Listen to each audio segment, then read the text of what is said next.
مطلب کچھ اور ہے، اللہ کچھ اور بتانا چاہتا ہے. سینکڑوں مطالب ہو سکتے ہیں، ایک وجہ میں آپ کو بتاتا ہوں، اور وہ کیا ہے؟ سارے دروازے بند کروا کر صرف ایک دروازہ کھلوا کر اللہ نے یہ بتایا کہ اب اس کے بعد کسی کی شریعت نہیں چلے گی، صرف علی و فاطمہ کے گھر کی شریعت چلے گی.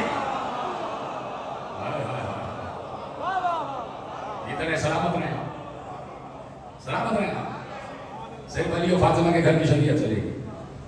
وجہ بتاؤں کیا ہے؟ جب نماز کی بات آئی تو سب نے نماز پڑھی، پیغمبر کے پیچھے نماز پڑھی. تو پیغمبر نے ایک حدیث دی ہے، اور یہ حدیث صحاح ستہ میں بھی ہے اور کتب اربعہ میں بھی ہے. پیغمبر نے حدیث ارشاد فرمائی، صلو کما رأیتمونی اصلی، جیسے مجھے نماز پڑھتا دیکھو. یہ سنی بھی حدیث ہے، میں تو بس ساری وہی باتیں سنا رہا ہوں جو آپ کی سنی بھی ہیں، تو بولا کریں بھائی اور خوش ہو جائیں کہ بھائی ذاکر اتنا ہی جانتا ہے جتنا ہم جانتے ہیں. یہ آپ کی خوشی کے لیے، تاکہ آپ کے چہروں میں مسکراہٹ آ جائے. صلو کما رأیتمونی اصلی، جیسے مجھے نماز پڑھتا دیکھو ویسے نماز پڑھو. جیسے مجھے نماز پڑھتا دیکھو ویسے نماز پڑھو. بہت برس گزر گئے، 4 فقہیں بن گئی. امام شافعی علیہ الرحمہ، امام مالکی علیہ الرحمہ، امام احمد بن حنبل علیہ الرحمہ، امام حنیفہ علیہ الرحمہ. یہ 4 فقہیں بن گئی. پہلے امام سے پوچھا کہ کیا حدیث ہے؟ انہوں نے کہا کہ بھائی صلو کما رأیتمونی اصلی. تو انہوں نے نماز کا طریقہ لکھ دیا، ایسے پڑھی جائے گی. کسی نے کہا یہاں بندھے گا، کسی نے کہا یہاں بندھے گا، کسی نے کہا یہاں بندھے گا، ہے کہ نہیں؟ بھیتری تھے. تو ہم نے ان سے پوچھا پہلے صاحب سے کہ پیغمبر نے تو یہ کہا تھا کہ جیسے مجھے نماز پڑھتا دیکھو ویسے پڑھو، کیا آپ نے رسول کو دیکھا تھا؟ کیا آپ نے سلامات کو دیکھا تھا؟ انہوں نے کہا نہیں. انہوں نے کہا نہیں، ہم تو رسالت مآب کے 80 برس کے بعد آئے. 80 برس کے بعد. میں نے کہا اچھا. دوسرے صاحب سے پوچھا آپ نے دیکھا؟ کہا ہم پہلے کے بھی 80 برس کے بعد آئے. تیسرے سے پوچھا، آپ نے کہا ان کے بعد آئے. تیسرے سے چوتھے سے پوچھا، انہوں نے کہا ہم ان کے بھی بعد آئے. کسی نے یہ نہیں کہا الحمدللہ کہ ہم نے رسول کو دیکھا. سچ بول رہے تھے. یہ تک نہیں کہا کہ خواب میں دیکھا. یہ تک نہیں کہا کہ خواب میں دیکھا. سب نے سچ بول دیا. سچے ہیں بھائی، واہ کیا بات ہے، احترام پر واجب ہے، ہم نے احترام کیا. لیکن کسی نے رسول کو نماز پڑھتے دیکھا نہیں. اب کس سے پوچھیں کہ کس نے دیکھا؟ حسن سے پوچھا تو حسن نے کہا میں نے دائیں طرف کھڑے ہو کے دیکھا. علی نے کہا میں نے ساتھ کھڑے ہو کے دیکھا. حسین نے کہا میں نے پشت پر بیٹھ کے دیکھا.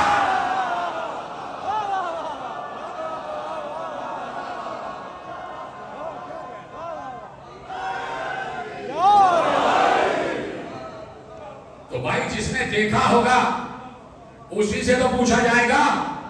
تو اب اگر ایک دروازہ کھلا ہوا ہے تو وہ فجر میں بھی دیکھ رہا ہے رسول کو، ظہر میں بھی دیکھ رہا ہے، عصر میں، مغرب میں، عشاء میں.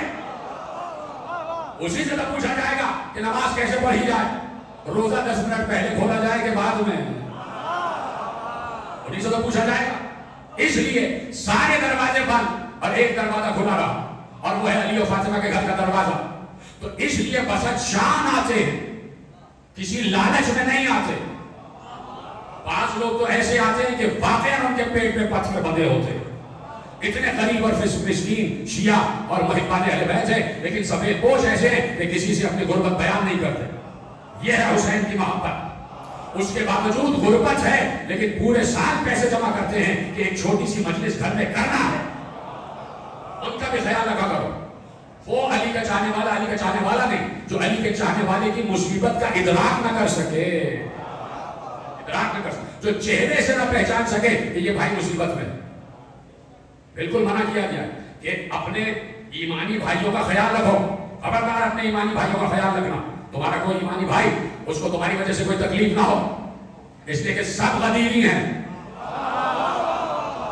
سب ایک دوسرے کا خیال رکھے. تو اس لیے کسی لالچ میں یہاں نہیں آتے، حسین کی محبت میں آتے. کوئی پیٹ پہ پتھر باندھنے والا مسئلہ نہیں ہے، آتے ہیں حسین کی محبت. اس لیے میں نے آپ سے ایک جملہ کہا کہ ہم حسین کی محبت میں آتے ہیں اس لیے کہ اللہ کے گھر کا پڑوسی ہے حسین. اللہ کے گھر کا پہلو میں ہے حسین. توجہ فرما لیا آپ نے؟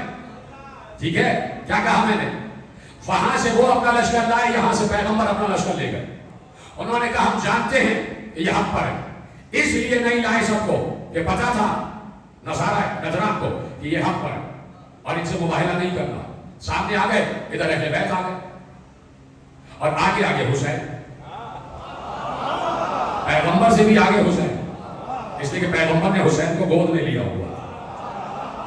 گود میں جو بچہ ہوتا ہے وہ آگے ہوتا ہے, اور ایک ہاتھ سے حسین کو گود میں لیے, ایک ہاتھ حسن کی انگلیوں میں ہے, پیچھے زہرا ہے اور سب سے پیچھے علی ہے. یہ قافلہ جا رہا ہے, سچوں کا قافلہ, اور اللہ 1400 برس سے کہہ رہا ہے سچوں کے ساتھ ہو جاؤ, سچوں کے ساتھ ہو جاؤ, سچوں کے ساتھ ہو جاؤ. ٹھیک ہے. انہوں نے کہا آپ کو چہرے دیکھ رہے ہیں کہ اگر یہ اشارہ کرے تو پہاڑ اپنی جگہ چھوڑ دو, ہم مباہلہ نہیں کریں گے. وجہ کیا تھی کہ ادھر سے آل محمد آ رہے اور ادھر سے نصارہ نجران, جہاں سے آل محمد آ رہے تھے, رسول آ رہے تھے, سب کو کہہ دیا تھا پیچھے رہنا. پورے مدینے کو کہا تھا ساتھ نہیں آنا. یہ احتیاط اشارت آپ کی, یہ امت پر شفقت, یہ امت پر رحمت للعالمین کی رحمت, کہ سب سے کہہ دیا ذرا دور رہنا, قریب نہ آ جانا.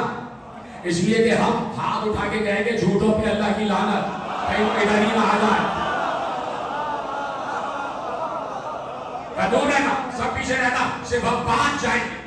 سب دور کھڑے رہے, جو ایک مطالعہ کا فاصلہ ہو سکتا تھا ادھر کھڑے رہے. سامنے نصارہ نجران, ادھر نصارہ نجران, ادھر سے نبی آ رہے. تو نبی جہاں سے آ رہے تھے پیچھے پہاڑ تھا, پیچھے پہاڑ تھا. اسقف نے دیکھا اور فوراً کہا پیچھے ہٹو, پیچھے ہٹو, خبردار مباہلہ نہ کرنا. سب سے بڑے پادری 120 برس کے پادری نے کہا خبردار پیچھے ہٹ جاؤ, پیچھے ہٹ جاؤ, مباہلہ نہ کرنا, مباہلہ نہ کرنا, میں بتا چکا مباہلہ نہ کرنا. کہ کیا ہوا؟ کہ وہ دیکھو پہاڑ کے پیچھے سے عذاب کے آثار نمودار ہو گئے. عذاب آ رہا ہے, عذاب, اور اگر آج مباہلہ کر لیا تو یہ عذاب ہم پر آئے. سب نے ہاتھ اٹھا دیا, ہم مباہلہ نہیں کریں گے, ہم مباہلہ نہیں کریں گے. پیغمبر نے کہا نہیں کرو گے؟ کہا نہیں. کہا پھر جزیہ دو, جرمانہ دو, جو فوج پسپا ہوگی اس پر واجب ہے کہ وہ جرمانہ دے. جیسے خیبر علی نے فتح کیا تو سارا مال غنیمت مسلمانوں کو ملا. اسی طرح یہ ہوا کہ نصارہ نجران نے کہا ہاتھ اٹھا لیے, کہ ہم جرمانہ دیں گے, ہم جزیہ دیں گے, جزیہ دیں گے, ہم جنگ نہیں کریں گے, ہم مباہلہ نہیں کریں گے. کہا جزیہ دو. طے پایا کہ سال بھر مسلمانوں کو گندم دو گے, سال بھر مسلمانوں کو لباس دو گے, سال بھر ہمیں جس ہتھیار کی ضرورت ہوگی دو گے. تو جزیہ عیسائیوں پر واجب تھا, اس لیے کہ وہ مسلمانوں کی صداقت کا جواب نہیں لا سکے, اور اس وقت تک واجب ہے جب تک جواب نہ لا سکے.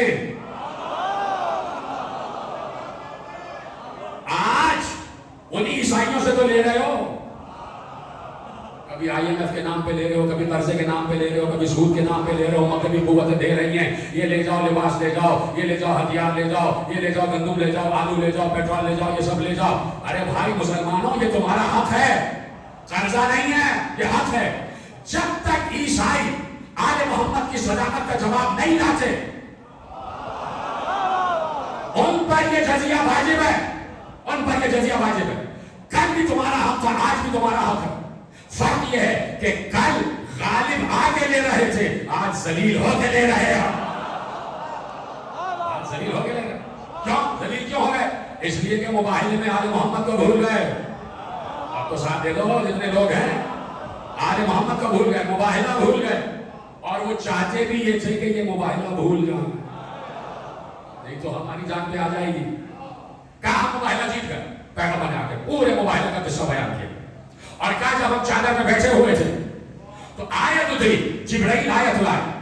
جبرائیل وہاں سے بھی اجازت لے لی تھی جبرائیل نے, اور جبرائیل دوبارہ آئے, مجھ سے بھی اجازت لی, اس لیے کہ زہرا چادر میں تھی, اس لیے دوہری اجازت کی ضرورت تھی. کہا جاؤ امین, جبرائیل امین چادر میں آ جاؤ. جبرائیل چادر میں آئے اور آ کر آئے تطہیر سنائی. پیغمبر نے کہا, جبرائیل نے کہا انما یرید اللہ لیذهبکم الرجس اہل البیت ویطہرکم تطہیرا. پیغمبر نے آیت تطہیر سنا دی کہ ہماری شان میں آیت نازل ہوئی ہے جو چادر کے اندر تھی. کچھ لوگ اعتراض کرتے ہیں, اور بے تکا اعتراض, کہ بھائی جبرائیل کی کیا مجال کے چادر میں آ جائے, جبرائیل کی کیا مجال کے چادر میں آ جائے, چادر میں کیسے آ سکتے ہیں, وہ تو خدا ہے, وہ خالق. ان کے لیے عرض کر رہا ہوں